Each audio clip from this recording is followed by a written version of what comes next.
नमस्कार friends, excellent coaching centre में आप सभी का स्वागत है। मैं हूं सुनील कुमार। आज हम लोग पढ़ने वाले हैं 10th के चैप्टर नंबर 3, जिसका नाम है दो चर वाले रैखिक समीकरण युग्म। इसके पीछे वाले क्लास में मैंने बताया था चर और अचर राशि के बारे में। फिर से यहाँ देख लीजिए कि जो बीजगणित है, बीजगणित होता है वो दो राशियों से बना होता है, चर राशि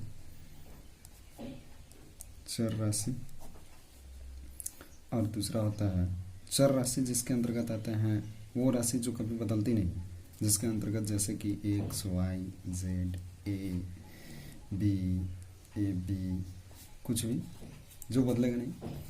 अचर राशि दूसरा होता है अचर राशि।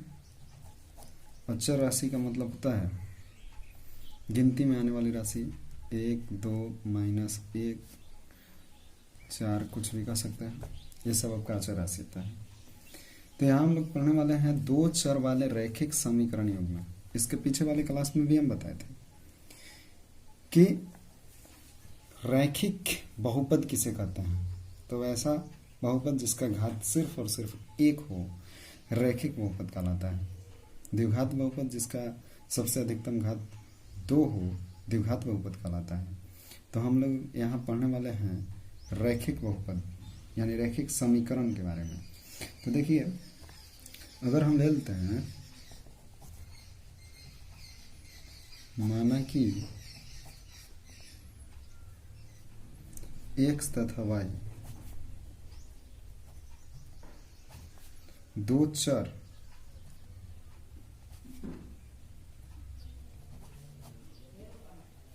चर राशि हैं, तो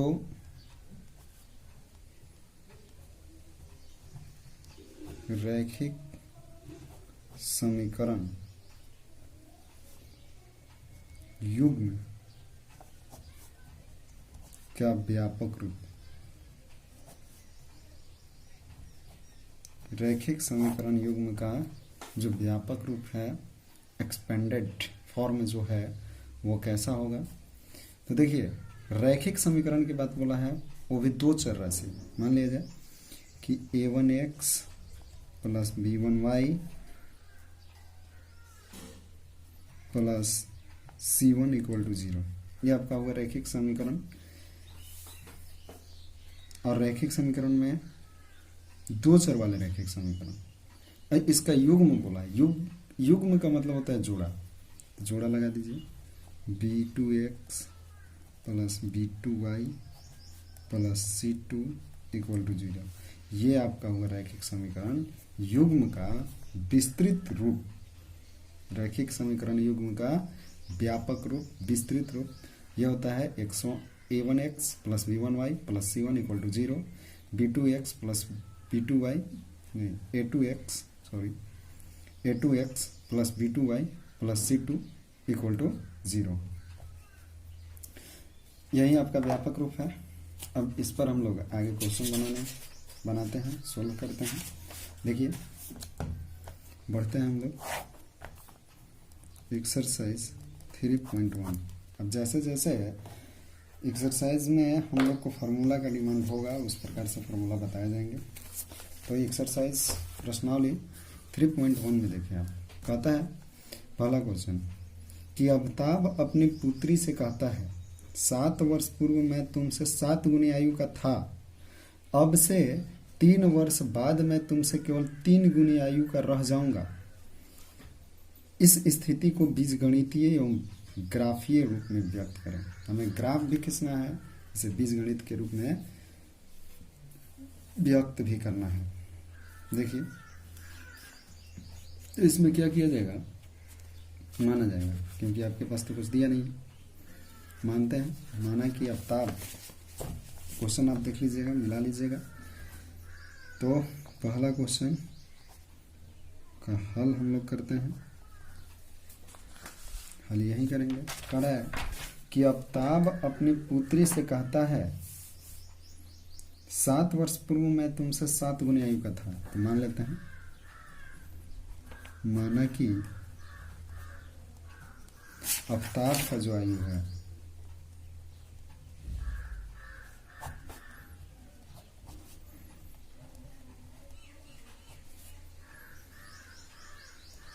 इक्वल टू एक्स तथा उसकी पुत्री की आयु इक्वल टू वाई है। अवताप की आयु कितना है एक्स और उसकी पुत्री की आयु कितना है वाई। तो कह रहा है कि 7 वर्ष पूर्व में तुमसे 7 गुनी आयु का था।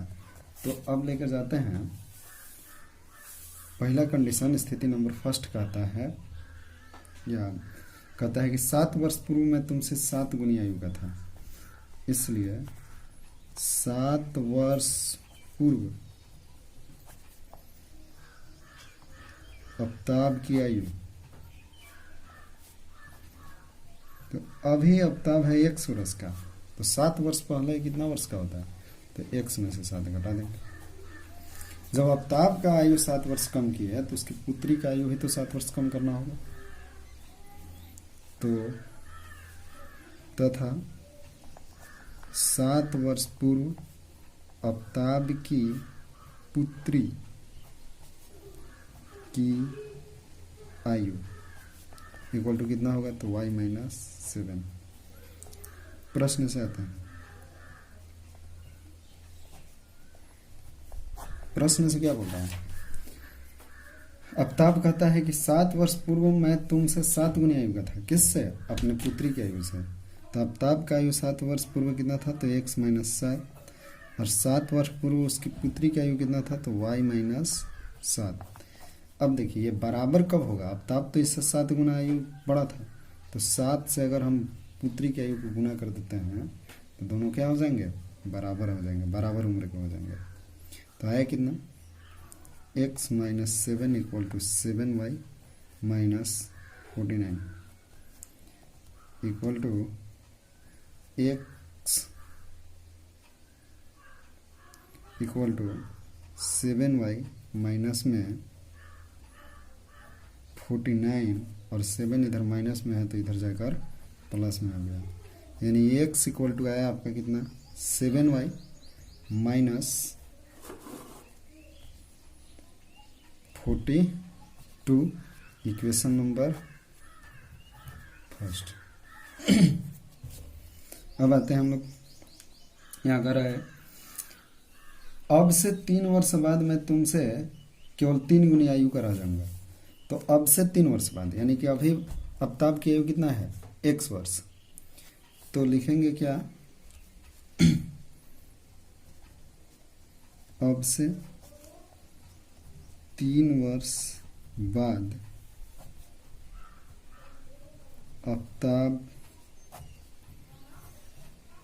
की आयु, अब से 3 वर्ष बाद अवताप की आयु कितना होगा, तो अवताप की आयु अभी x वर्ष का है, तो 3 वर्ष बाद x प्लस 3 वर्ष का हो जाएगा। तथा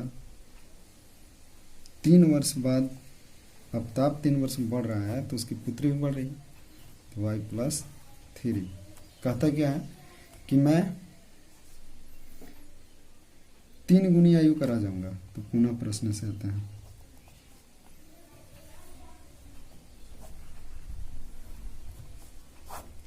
पुनः प्रश्न से आते हैं। तो कहता है कि अवताप जो है 3 वर्ष बाद x प्लस 3 वर्ष का हो जाएगा और उसकी पुत्री y प्लस 3 वर्ष की हो जाएगी। लेकिन अवताप कहता है कि मैं तुमसे 3 गुना आयु करा जाऊंगा, तो यानी कि उसकी पुत्री की आयु को 3 से गुना कर देंगे तो अवताप और उसकी पुत्री की आयु दोनों क्या हो जाएगा, बराबर आ जाएगा। तो है क्या, x plus 3 equal to 3y plus 9, 3 into 3 equal to 9। तो x इक्वल टू कितना आया, 3y प्लस 9 माइनस 3, यानी कि x इक्वल टू निकालिएगा आप तो आएगा 3y प्लस में 6। ये होगा समीकरण 2। अब कह रहा है कि इसे आप इस स्थिति को बीजगणितीय एवं ग्राफीय रूप में व्यक्त कीजिए। तो बीजगणितीय रूप में तो हम व्यक्त कर दिए, अब हमें इसे ग्राफीय रूप में व्यक्त करना है। तो ग्राफीय रूप में देखिए कैसे व्यक्त करना है।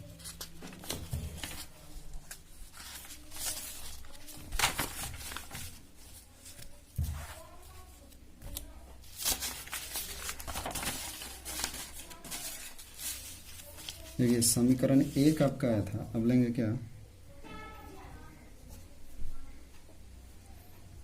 समीकरण 1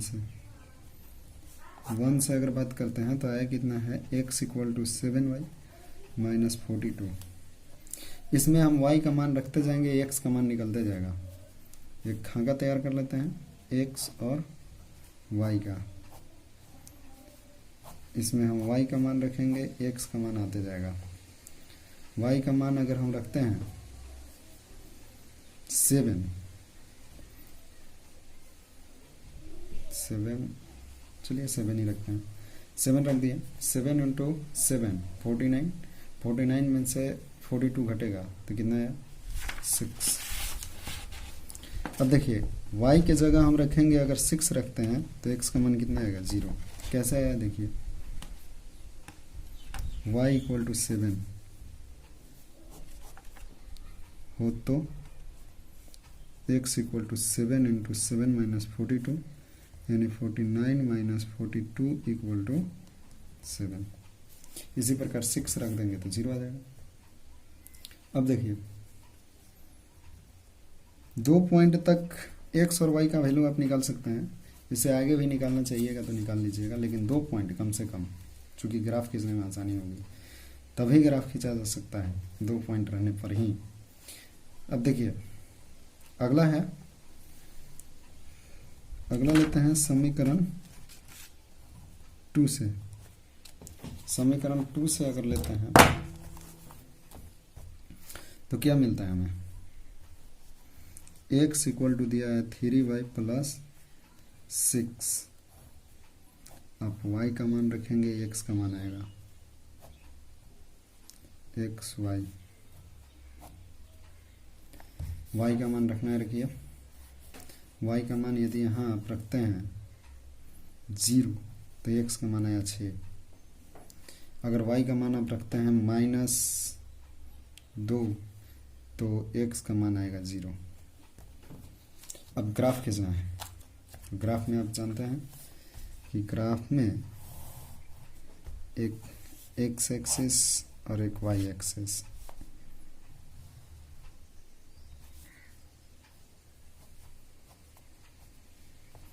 यहाँ 0 0 पॉइंट है, वो बिंदु ले लेते हैं। यहाँ x y x dash y dash, इधर बढ़ते हैं 1 2 3 4 5 6 7, 1 2 3 4 5 6 7, 1 2 3 4, 1 2 3 4 7 तक का अगर जगह रहता तो ले लेते हैं, नहीं है तो जितना काम है उतना ही लेते हैं।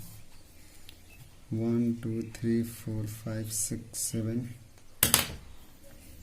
1 2 3 4 5 6 7, -1 -2 -3 -4 -5, -1 -2 -3 -4। ग्राफ खींचना है। देखिए x का मान 6 तो y का मान 7, तो x का मान 6 यहाँ है, y का मान 7 यहाँ है। अब ग्राफ कॉपी पर खींचिएगा, सही ग्राफ आएगा। यहाँ एक बिंदु डाल दिया, इसका नाम क्या है 6 7, x एक्सेस को पहले, बाद में y एक्सेस, फिर 0 तो 6, x का मान 0 तो y का मान 6 0 6। आगे बढ़ते हैं, कह रहा है कि y का मान 0 तो x का मान 6, y का मान 0 तो x का मान 6 6 0। अब कह रहा है कि x का मान 0 तो y का मान -2, यहाँ कितना है 0 -2। ग्राफ खींचना है तो इस बिंदु और इस बिंदु से होते हुए स्केल लेंगे और ऐसे मिला देंगे। इसमें भी वही काम करेंगे, स्केल से आप मिलाइएगा, ऐसे ग्राफ खींचा जाएगा। यही बना। तो फर्स्ट क्वेश्चन सोल्व हुआ। सेकेंड क्वेश्चन कर रहा है, बहुत आसान होता है ये सब सवाल, बस ध्यान से देखिएगा, समझिएगा, उसके बाद बनाने की कोशिश कीजिएगा, सारे सवाल बनाएंगे। दूसरा नंबर क्वेश्चन कर रहा है, इसमें भी ग्राफ खींचना है। कह रहा है कि क्रिकेट टीम के एक कोच ने 3900 रुपये में 3 बॉल तथा 6 गेंद खरीदी। बाद में उसने एक ही और बल्ला तथा उसी प्रकार के 2 गेंद 1300 रुपये में खरीदी। इस स्थिति को बीजगणितीय तथा ज्यामितीय रूप में व्यक्त कीजिए। वही काम करना है। इसमें न तो बल्ला का रेट दिया है और न तो गेंद का हमें निकालना है। संख्या दिया है, दोनों का मिलाकर दाम दे दिया है। देखिए मान लेते हैं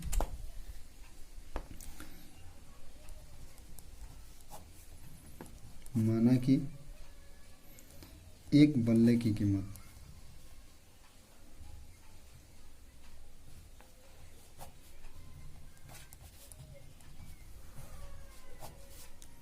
एक तथा एक गेंद की कीमत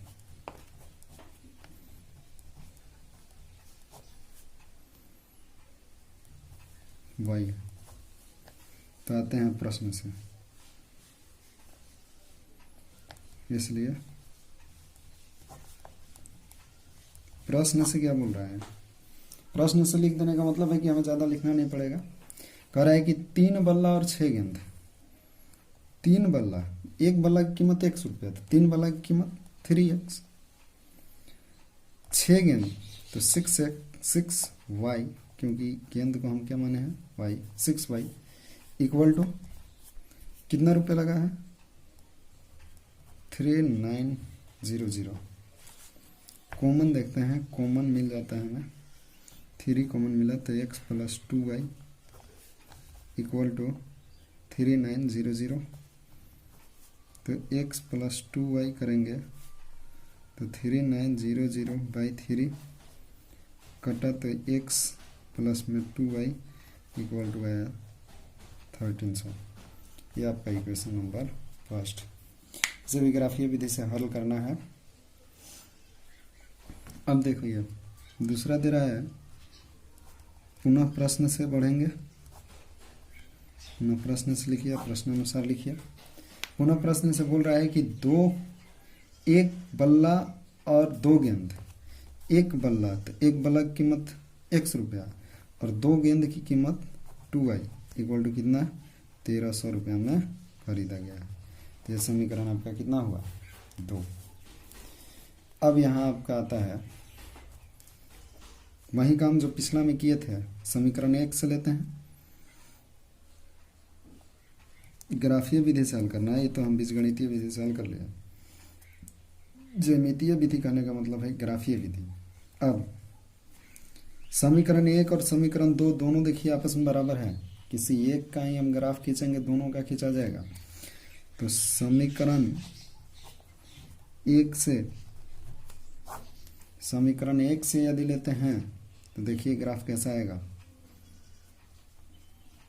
तो x + 2y इक्वल टू कितना दिया है 1300।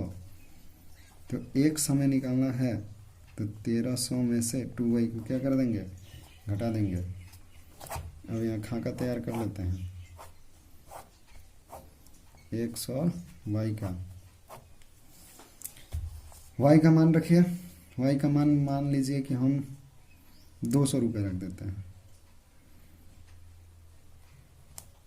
2 दूना 4, 1300 में से 400 घट गया तो कितना आया 900।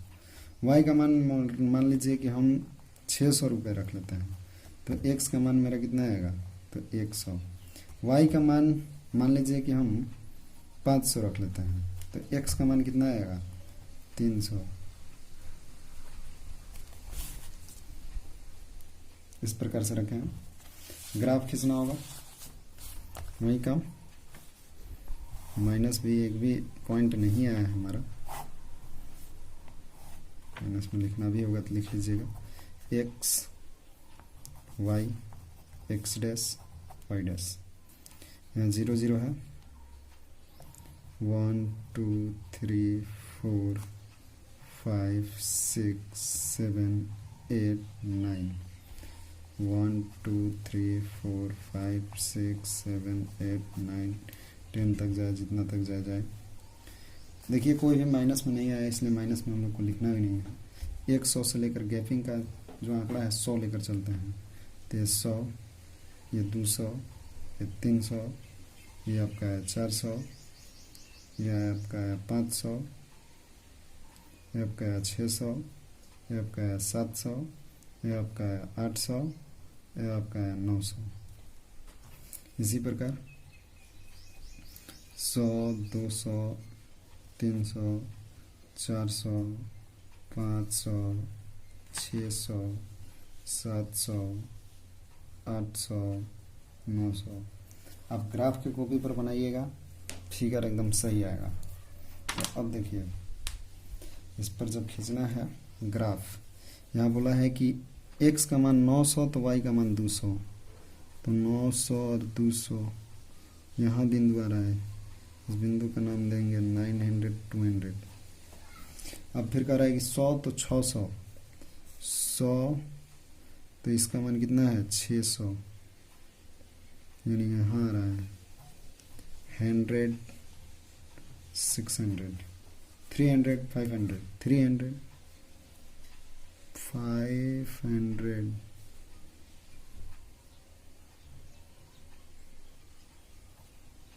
300, 500। इसका ग्राफ खींचेंगे, इस प्रकार से ग्राफ खींचा जाएगा। और दूसरा समीकरण भी लेकर अगर ग्राफ खींचेंगे तो ग्राफ इसी लाइन पर आएगा, यानी कि रेखाएं क्या हो जाएगी, समपाती हो जाएगी। इस प्रकार से 2 क्वेश्चन समझ में आया होगा। तीसरा आप बना लीजिएगा। चौथे के लिए हम लोग आगे बढ़ते हैं।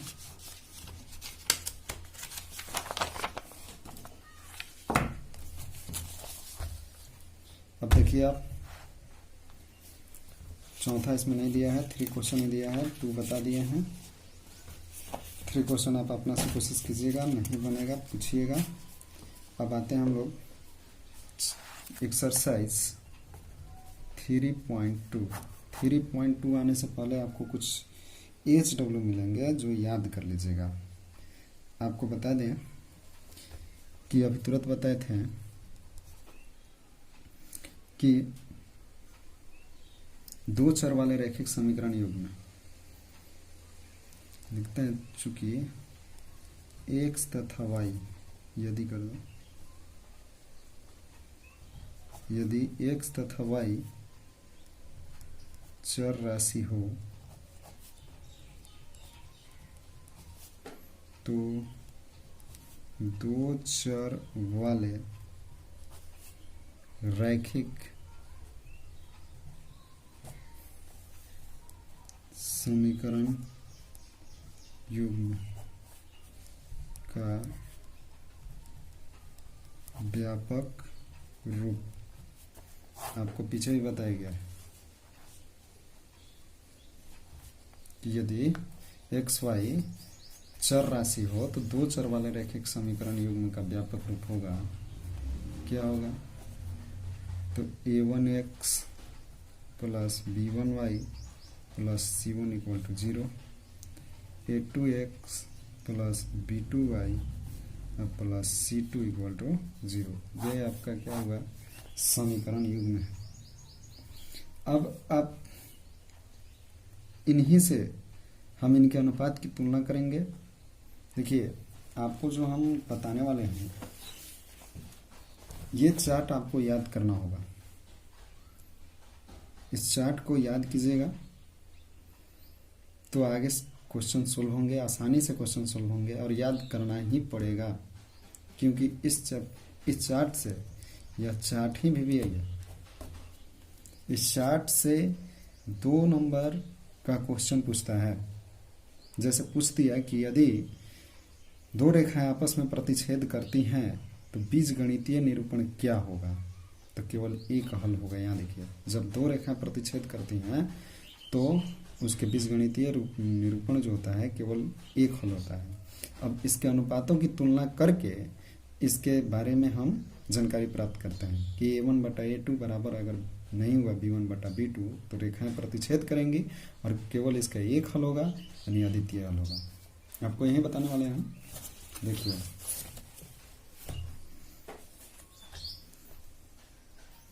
मान लेते हैं हम कि क्रम संख्या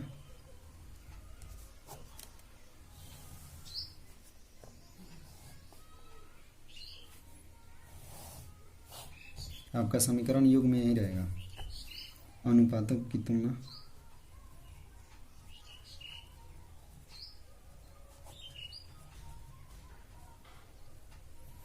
अनुपातों की तुलना। यहाँ अब आया ग्राफीय निरूपण,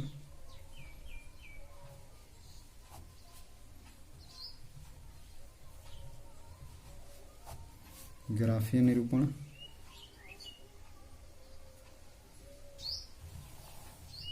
ये आपका बीजगणितीय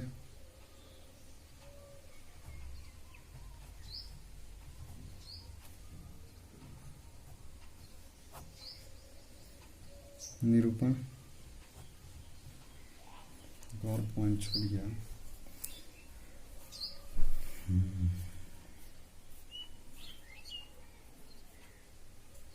चलिए आगे बता देते हैं। देखिए अब अगर पहला में अनुपातों की तुलना कर दिया आपका कि A1/A2 बराबर नहीं है B1/B2, तो इनके जो ग्राफ खींचेगा आप, उनके जो दो रेखाएं निकलेंगी वो कहीं ना कहीं एक दूसरे को प्रतिच्छेद करेंगी। तो यानी कि इसका ग्राफीय निरूपण जो होता है प्रतिच्छेद करती हुई रेखाएं।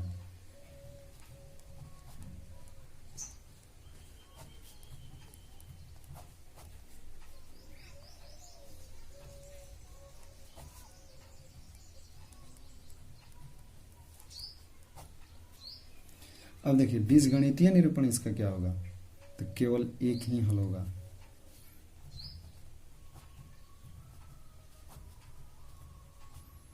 केवल एक हल, जिसे अद्वितीय कहा जाता है।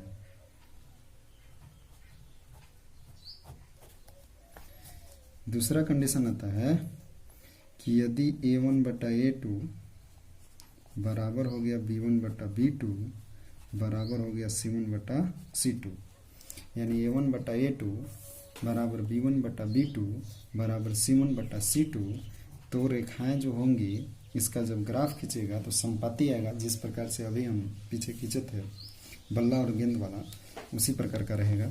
तो इसका क्या आता है, संपाती रेखाएं।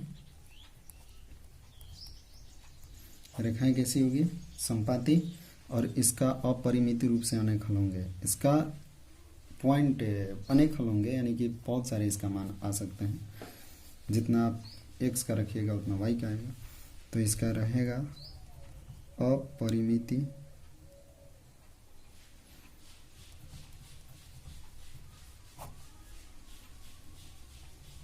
रूप से अनेक हल। और तीसरा कंडीशन है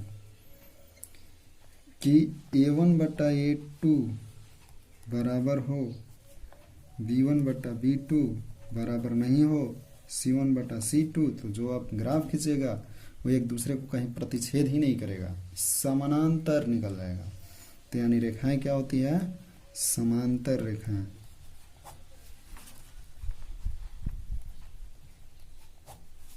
और इसके कोई हल नहीं होता है।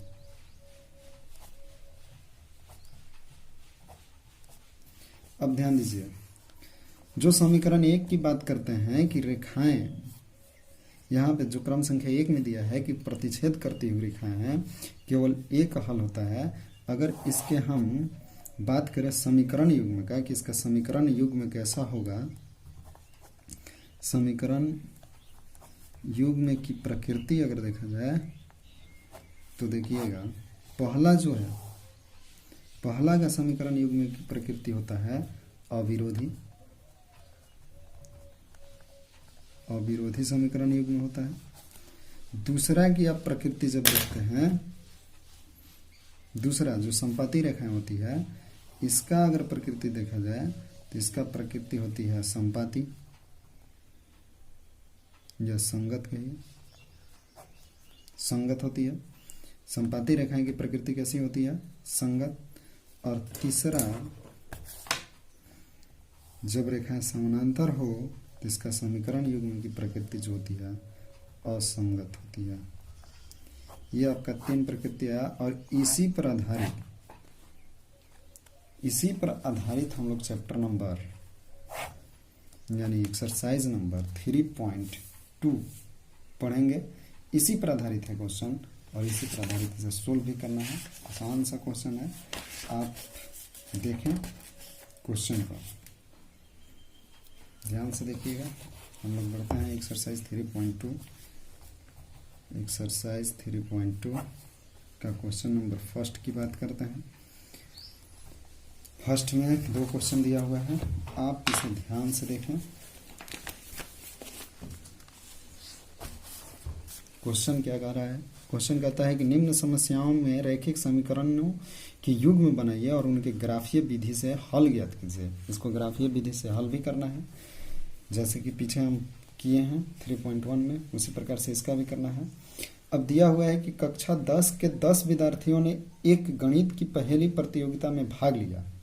यदि लड़कियों की संख्या लड़कों की संख्या से 4 अधिक हो तो प्रतियोगिता में भाग लिए लड़कों और लड़कियों की संख्या ज्ञात कीजिए। मान लेते हैं, माने कि 10वीं क्लास में जो विद्यार्थियों की संख्या है वो कितना है? 10। यहाँ तो दे दिया है, तो मान लेते हैं कि 10वीं क्लास में लड़कियों की संख्या x और लड़कों की संख्या कितना है? y। लिखते हैं, माना कि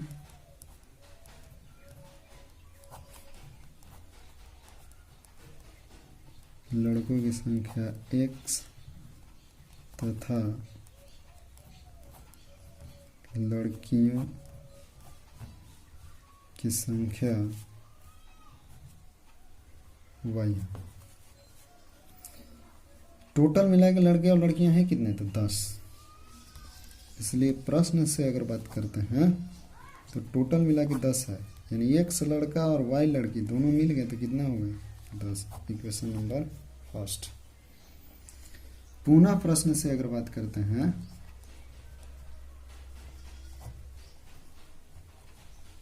पुनः प्रश्न में बोला है कि जो लड़कियों की संख्या है लड़कों की संख्या से 4 अधिक है, यानी लड़की आपका कितनी, लड़की यहाँ कितनी है? तो y। लड़का कितना है? x। तो लड़का लड़की के बराबर कब हो जाएगा? जब इसमें 4 स्टूडेंट जुड़ जाएंगे, क्योंकि 4 अधिक है। लड़की की संख्या लड़का की संख्या से कितना अधिक है?